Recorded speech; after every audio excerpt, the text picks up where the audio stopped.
We are all going to die. When Duncan told me, I was angry.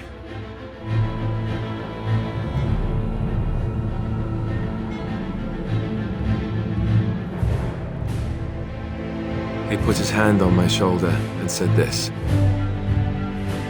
"It's not how you die that's important. It's how you live."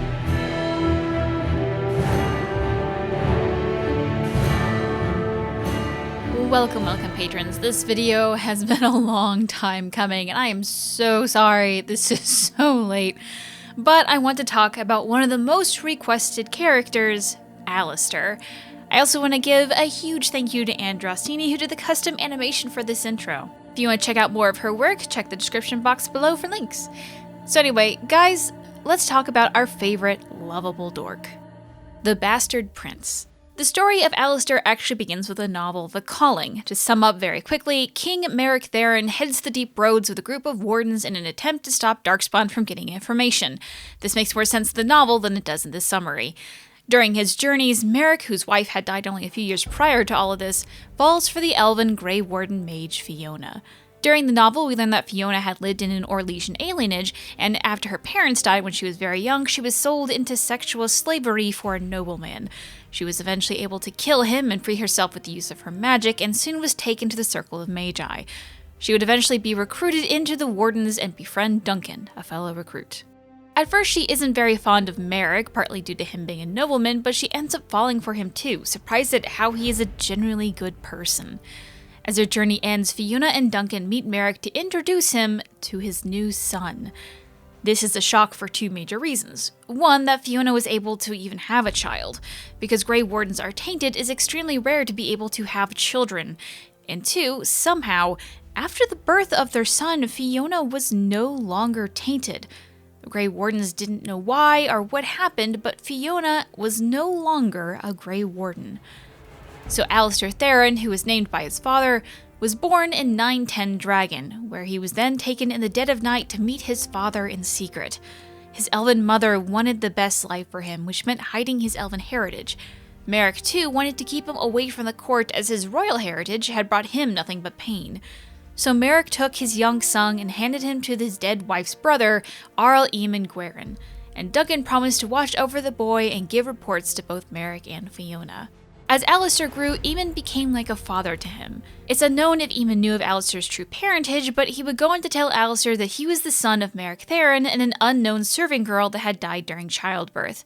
Alistair was given a necklace with a chantry symbol on it and told it belonged to his mother. It's unknown if the necklace actually belonged to Fiona, though. Alistair would remember fond times with Eamon, including a gift of a stone warrior that was given to him from the Wonders of Theta shop. The same Master Dennett from Dragon's Inquisition, or the Horse Master Man, was also the one who taught Alistair to ride horses, to which he describes that he rode like he had a pole stuck in his shirt. During his time with Eamon, the Arl's new wife, Isolde, began to believe the rumors that Alistair was actually Eamon's son, and it didn't help that he actually refused to tell her who the true father was. This, mixed with the fact that she became pregnant with Eamon's child, made her worried. She had worked hard to come past the misgivings of her Orlesian heritage in the Ferelden court, and she worried in the future that Alistair would claim her son's birthright as he was completely Ferelden, which, ironically to all parties involved, who did not actually know it probably, he actually isn't all Ferelden. So, at 10 years old, Alistair was sent to the monastery at Bourneshire in Ferelden. Here, he would train to become a Templar. Right before he left, Alistair was so angry at Arl Eamon he refused to say goodbye. In anger, he would take the necklace he got from his mother and smash it, leaving it all behind. The Templars. His time in the Templars is where he learned his martial skills, but he never quite fit in with the others during training. Not much is known about these years, other than Alistair describing absolutely hating it, and that he wasn't a very good student and that older members would threaten him to send him to the Anderfells to serve. In 929 Dragon, the Grey Warden commander Duncan found Alistair at the monastery before he had taken his vows. The monastery he was at decided to hold a small tourney in honor for the Warden commander. Alistair had not actually originally been picked to fight, but Duncan insisted to let him try.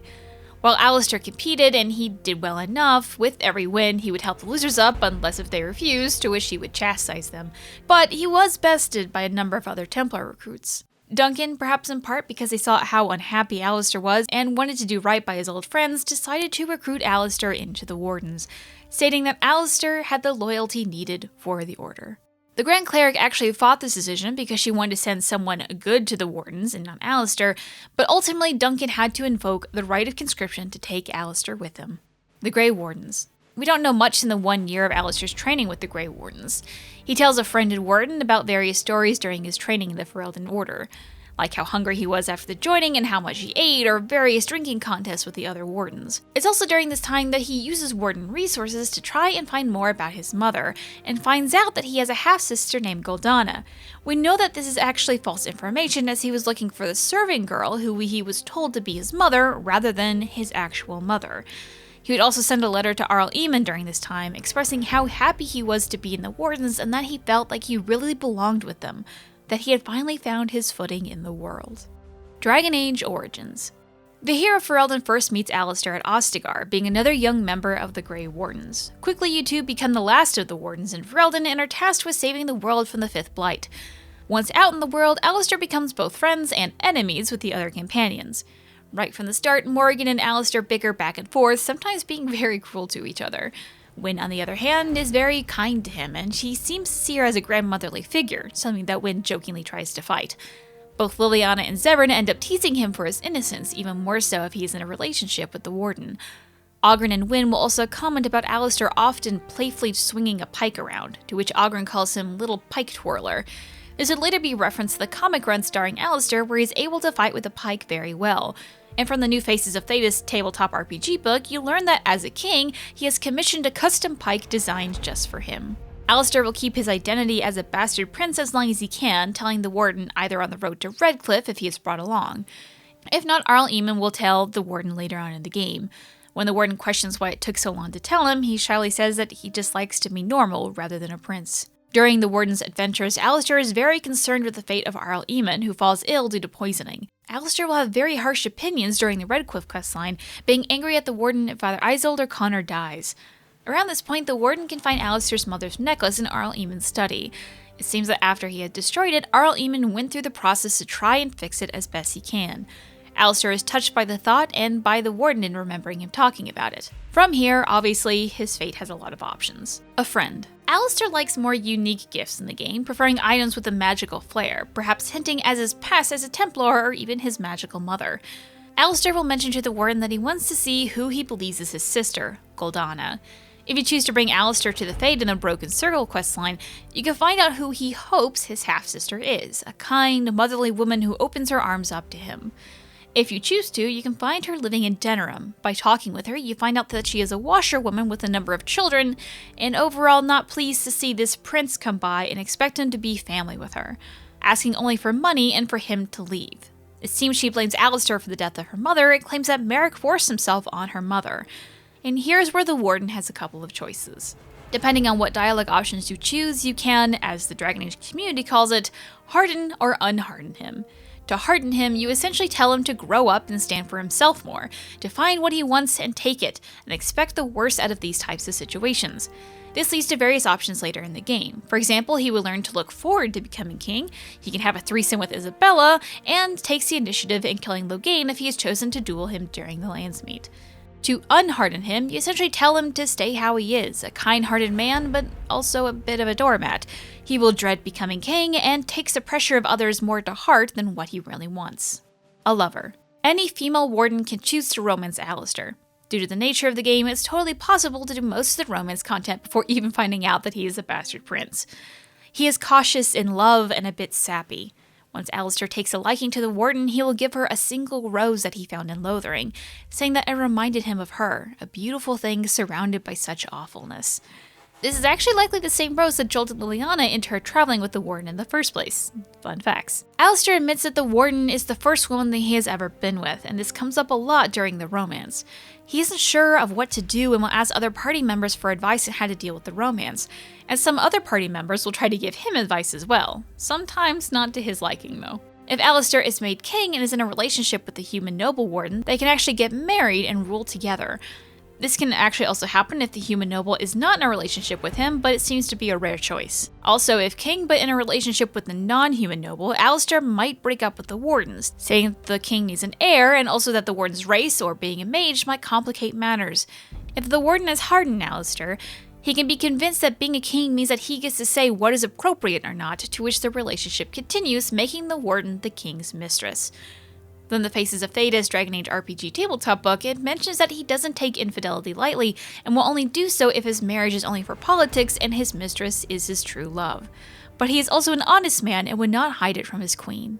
During the final part of the game, Arl Eamon plans to call a Landsmeet in Denerim, calling into question Logain's actions, and that they should support Merrick's rightful heir to the throne, Alistair, who is reluctant about it all. Some find Alistair did not meet the requirements to become a good king. While he is Merrick's son and a kind and loyal man, he has no training and acts much more casual than is required for most royal situations. When the Landsmeet actually happens, here is where Alistair's fate is truly decided. Remain a Grey Warden. If the Warden chooses to support Queen Anora for the throne, Alistair gladly remains a Grey Warden and will later be seen again in later games.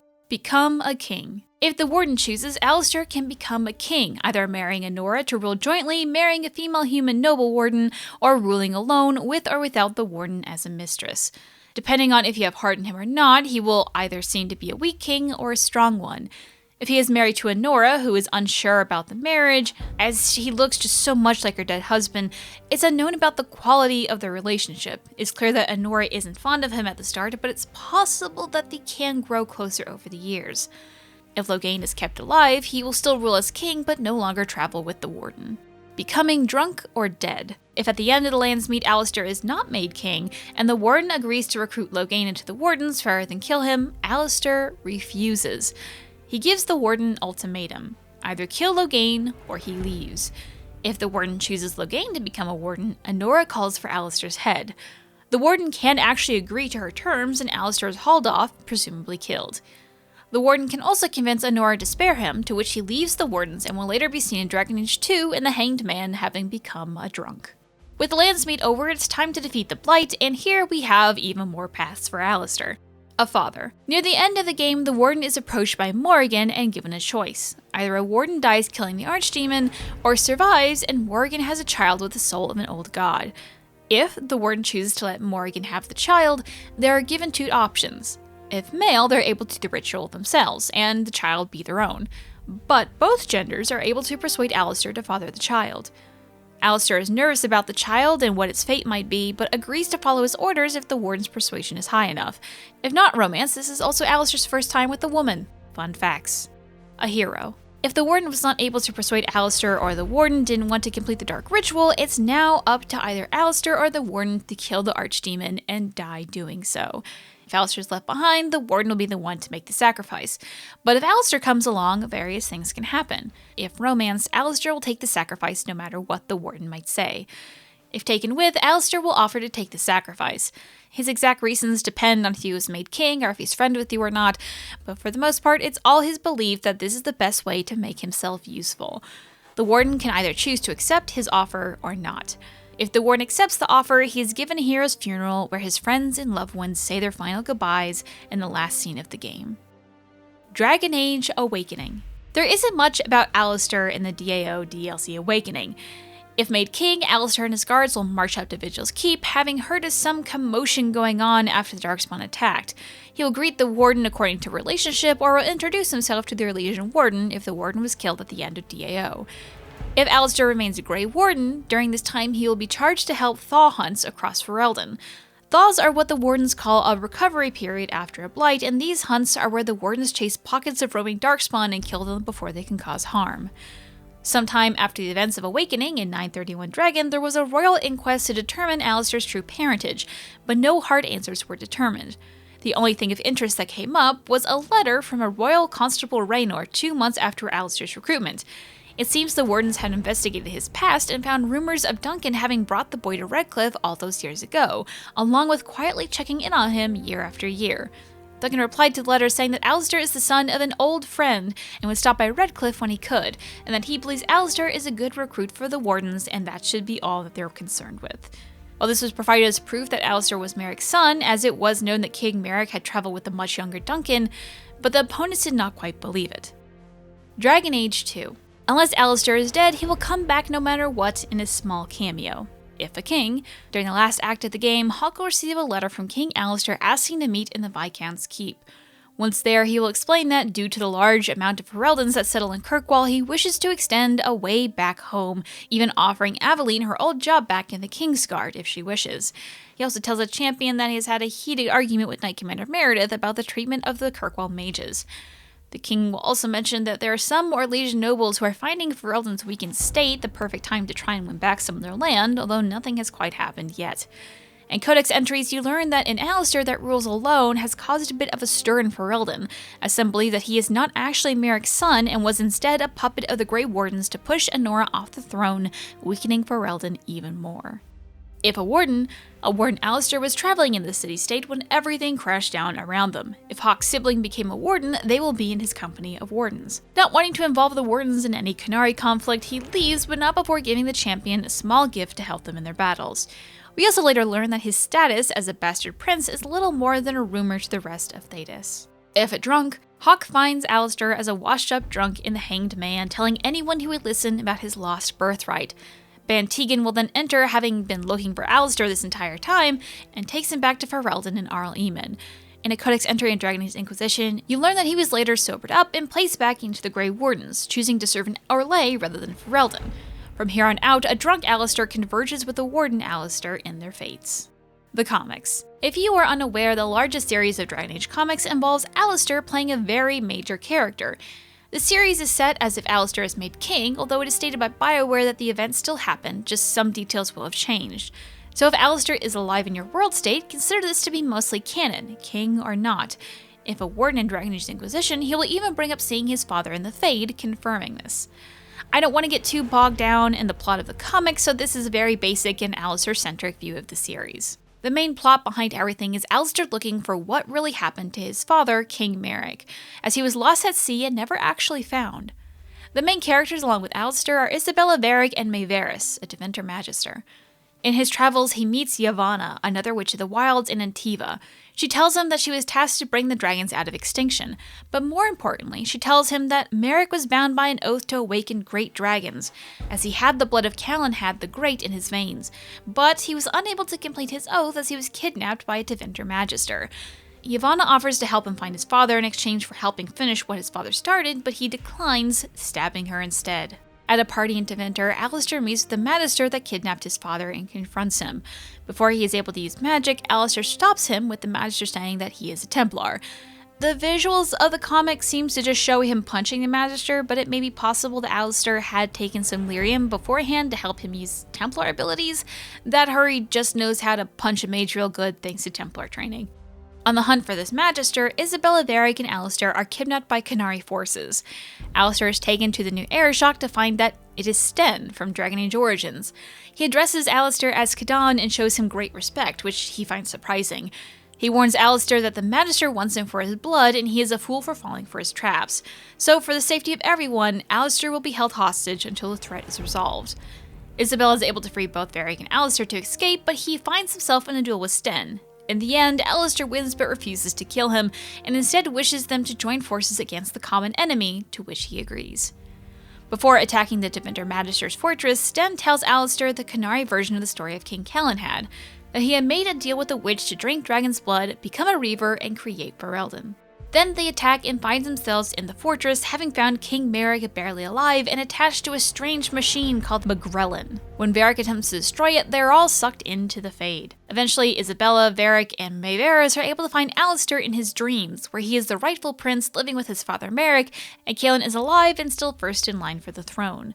The group then finds the Magister in the Fade and kills him. With everything now over, Merrick tells his son that he wishes to stay in the Fade as everyone he loves is now dead, but Alistair tries to convince him to come back.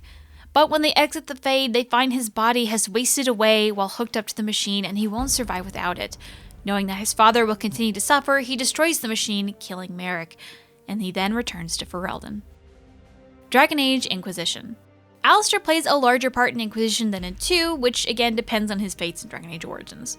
Warden Alistair. You first hear of Warden Alistair from Hawke. Hawke first approached Alistair to help figure out what red lyrium was, but instead, Alistair ropes Hawke into what is happening to the Warden's strange behavior in Ferelden and Orlais. When the Inquisitor meets with Alistair, he explains to them that he was first investigating if Corypheus could survive being killed like an Archdemon can, and that's when the Wardens in both Orlais and Ferelden began to hear the calling at once, something he believes is actually connected to Corypheus. The Warden commander of Orlais, Karel, then pushes for a plan to go for one final attempt to reach the old gods and kill them with the demon army controlled by blood magic. Alistair protests the plan and is branded a traitor by the Wardens, causing him to go into hiding. He will later be found in Skyhold, and the Inquisitor is able to talk to Alistair about some of his past. In romance, he will say that the Warden is off in lands unknown looking for a cure for the calling, and while he wishes to be with her, they have their duties to think of. When they meet again, they will be reunited for good. The Inquisitor can also receive a letter from the Romance Warden warning them to keep Alistair safe, as they have not done all of this work just to lose him. If he has fathered his son with Morrigan, he can actually be seen talking to her about Kieran, asking about his son. He will ask what he knows of his father, and Morrigan mentions that he knows he was a good man. She thought she owed him that much. This conversation is actually often glitched, and many actually haven't heard it. Now, Alistair will comment on any version of Kieran, questioning what Morrigan knows about the Warden if he's still alive, but this is also glitched. Eventually, during the Battle of Adamant, Alistair, Hawke, and the Inquisitor find themselves in the Fade in flesh. Hawke and Alistair bicker about the state of the Wardens, with Hawke angry that they should be punished for their crimes, and Alistair stating that they deserve a second chance. In the end, the trio fight with the Nightmare Demon to escape, but they are blocked. Someone needs to distract it while the other two escape, with Alistair saying that as it's the Warden's fault that this thing happened, he should be the one to take the fall. But ultimately, it's up to the Inquisitor. If Alistair is chosen to distract, he calls out for the Wardens, and he's presumed dead. If Hawke is chosen, Alistair makes it out alive. He then, as the most senior member of the Wardens who is still alive, will take control of the Wardens.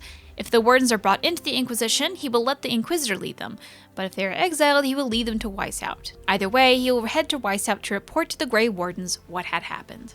King Alistair. The smallest of the Alistair roles, a King Alistair first is talked about in the game as having given Redcliffe to the rebel mages for shelter, unknowingly also to his mother Fiona. As Fiona, in part by magical manipulation, signed away the mages and Redcliffe to Deventer to save them from the war, King Alistair would march down to Redcliffe and demand the mages leave as soon as possible, because selling property you don't own isn't exactly the best idea. At least if you have chosen the quest in Hush Whispers. If Champions of the Justice chosen, the mages leave with the Venatori and attack Haven. Later on in War Table missions, Alistair will send a letter asking help in finding Venatori spies that are in Denerim.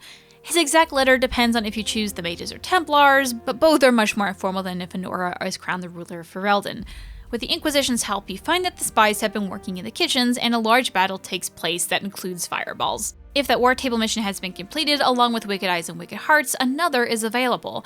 The letter depends on which ruler you picked, but either way, King Alistair asks for help in negotiations with Orlais for peace.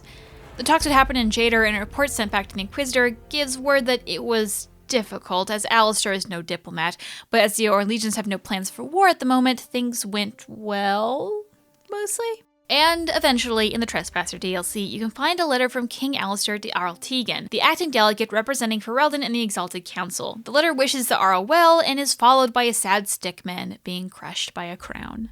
The future. There's a very small list of characters in the series that has appeared in every game so far in some form, but so far only Alistair seems to still be the most relevant of them. Cullen and Liliana's stories seem to have an end. Isabella was really only in the multiplayer of Dragon Age Inquisition, and I'm not sure where her story would even go. So as Alistair still has a fair amount of story that could happen to him, I think it's likely he comes back in future games. That being said, there are at least 3 ways he's able to die in the series, so his time is numbered. But I think we would all like to see him be reunited with his mother, which at this point could only really happen if you sided with the mages in Dragon Age Inquisition, and he is obviously still alive, so it's a very specific world state that this is. There is also the mystery of his bloodline. While the comics do touch upon it, it's possible that it holds the key to curing the blight, as seen with Fiona, but we aren't really sure. And that, dear patrons, is all that I could collect on Alistair. It was a lot, and I still think I missed some things, but that's the best I can do. Thank you for listening. A huge thank you to Andrastini, local Dragon Age Origins wizard and creator of some really great YouTube videos if you're really into Alistair. You should also check out her mods on the Nexus forum, and all links for that are down below. Please check them out because she is a wonderful person. Do you still have lingering questions, proof that I'm wrong, comments about your own fan theory? Feel free to tweet me at @Goldathon on Twitter or send a PM to user Gillanon on Reddit. Drescherol.